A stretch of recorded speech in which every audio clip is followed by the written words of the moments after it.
Hey everyone, thanks for joining us again. I'm Michael from the Student Wellbeing Service and this is Leah. Hi. Today on this podcast we're really lucky and we're joined by Kristen. Hi Kristen. Hello. Kristen, do you want to let them know like what job title is here, what you do, and tell us a bit more about you as a person, where you're from? Yeah, I'm the International Student Experience Manager at St. Mary's, and you can probably tell from my voice I'm not from the UK originally. You sounded like you were from the East End. Yeah, I know, it's surprising.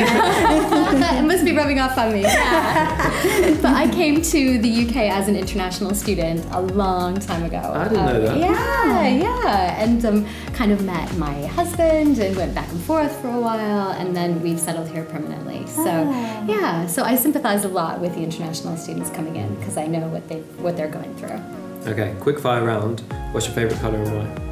Oh, okay, this sounds really bad, but it is pink. My favorite color is pink. Good color. And yeah, I never used to feel that strongly about pink, but I have 2 little boys at home, so I'm constantly trying to push pink as not just a color, but an idea. You know, not everything has to be blue or green. Other options are available. So yes, so that's why. Okay, cool. Favourite animal and why?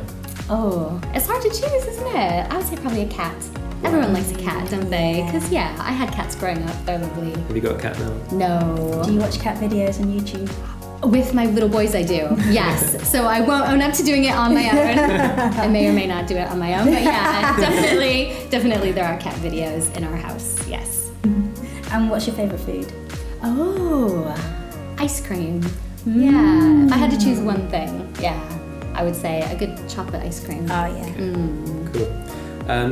This podcast is around, or really to help international students, because your part of your remit is to help the transition over here, help them adapt, and your team provides so much more support to them as well, ongoing. And I just thought it'd be a good opportunity to produce a podcast, give them some really good information that they can listen to before they get here, and make them feel part of the St. Mary's community. So can you tell us a bit more about how they can adapt quite quickly and what support's available? Yeah. I mean, I think the hardest thing about being an international student is coming into it not knowing what to expect. So my first top tip would be, as boring as it is, read everything. Read everything the university sends to you, all those emails, have a filing system set up in your email account. So you might have something for accommodation, something for your arrival to the university, something about your course and your registration and your modules, all of that. Because all of that seems really overwhelming when you take it in one go, but when you break it down into chunks and kind of work through each little bit, it's much less overwhelming. And remember that there's someone at the university to help you with every little bit of that as well. And those people are identified on the website, in the emails, in the information that you're getting from the university. And do they meet anyone when they first arrive? Yeah, they will. So international students can book onto our airport pickup service, a free meet and greet service from Heathrow. That's great. Yeah. So that operates on the 4th of September, and we'll have people there all day, kind of, with a St. Mary's sign held up to collect them, put them on a coach, bring everyone back to the university. It's really nice because everyone's going through the same thing. No one has made any friends yet. No one really knows what they're doing yet. So it's a nice opportunity to meet people, acclimate, and then they jump right into our international orientation. So that's a series of probably 12 different activities over the Wednesday, Thursday, Friday, and Saturday of that week. Wow, they're busy. Yeah, they are. But it culminates with a super fun walking tour of London, and so they get out and about a little bit as well. And that really sets them up with everything they need to know. Which is not to say that students who can't do international orientation should panic, because we do have some students who aren't able to, they can't arrive early because of visa issues or whatever. So that's totally fine. We also have catch-up sessions and work with students throughout their whole time at the university. Yeah. Is there any common issues that students might experience when they come over to study here? Because I know, and Leah as well, we've all been abroad and been away from our family, our support network. I personally found when I moved to China, the first few days felt like a holiday. It just felt like, this is amazing, all these new cool things that I'm experiencing. And I think after 3-4 days, it's oh, actually I'm here for a long time, I'm away from all my family network. Do you find that a lot of students get homesick? Definitely. I think there are kind of two aspects to adjustment to, living in the UK or anywhere abroad. And I think there's the practical side and there's the emotional side. So the practical side is stuff like setting up a bank account. It's stuff like some nationalities have to register with the police. It's that kind of thing. The university is here to guide you through, and we have official information on our website, or they can always stop by the international department. We can guide them through all of that stuff.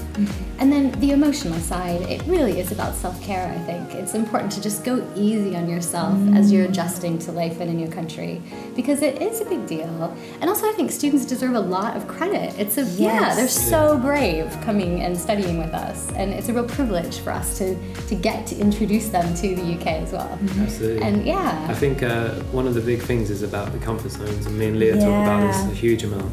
It's like, it's really good to have your comfort zone and to stay in that when you need it, but you have to stretch yourself and you have to go out of your comfort zone, because that's where the magic happens. Exactly. So, you don't want to go into panic zone.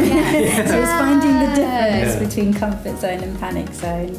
But yeah, definitely stretching yourself out of that. Coming to university in a different culture, magic can happen. You meet so many amazing new people, you experience so many different scenarios and cultures. It's just quite a fantastic experience. Yeah, and you'll look back on these experiences, the good and the bad, and you'll look back and you will have developed so much, and you'll just have the most incredible memories. Absolutely. And the people you meet, they stay with you for the rest of your Free life. places to stay if you make friends in the UK. Yeah, exactly. Everyone has a couch that you can sleep on. So that's really good.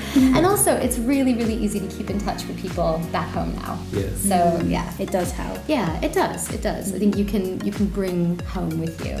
And London is such an amazing city. So wherever you're homesick for, you can find a little piece of it in London. And do you find that some students will come back to you and regularly say certain things, or say over and over again to you, like about the good things about living in London, or the good things about coming to St Mary's? Yeah. Is there anything that you can share with us? Absolutely. I think people never regret getting involved in a club or a society.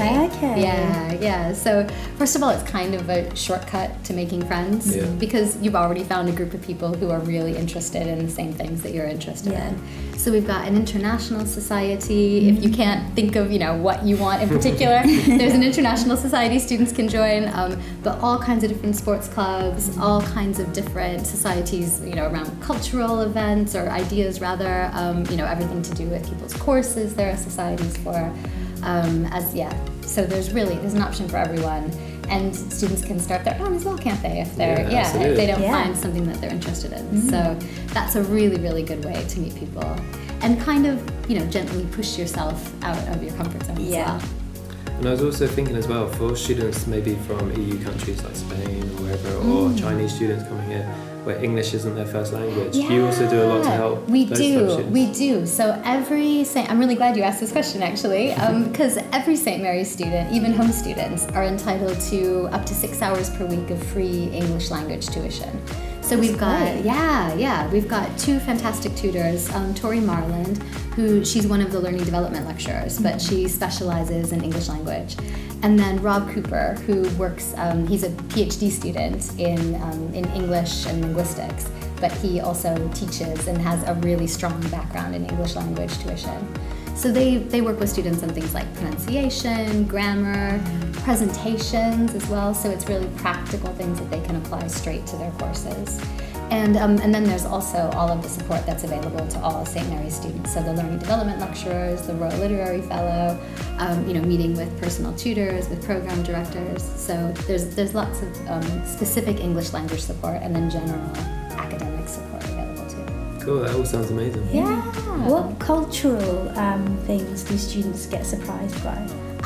A good example, I think, is Cockney rhyming slang. So that's something that's always a little bit fun. People may be a tiny bit familiar with it before they come here, but to hear that people really, really use it is... What's your favourite Cockney rhyming slang? Oh gosh. I like apples and pears. Apples and pears is good. Yeah. Why is apple and pears? The stairs. Okay. Oh, there's testing going on. I like it. What's funny though though is how many of them are actually really rude, and it's only when you explain it to someone what they, where it comes from, that you're like, ooh. I maybe shouldn't go into too much detail. Yeah. But yeah, that's always a really fun one. And then I think just how much green space is available in London as well, and how well used the parks are. There's some amazing parks here. We live in a really nice part of London where you've got Richmond Park, Bushy Park on your doorstep. There's a natural wildlife going around with like deers. There's open water lakes. It's just incredible. Yeah, the River Thames at the bottom of the university. Seriously, 4-minute walk from the main gate. But then 30 minutes to central London, so total best of both worlds. Definitely. Okay, great. Thanks very much, Kristen. Thank you. Thanks for joining us again. If you have any questions, then the International Department and Kristen are amazing. I hope you have a great time in the UK, and if you need any help, we're always here to help you.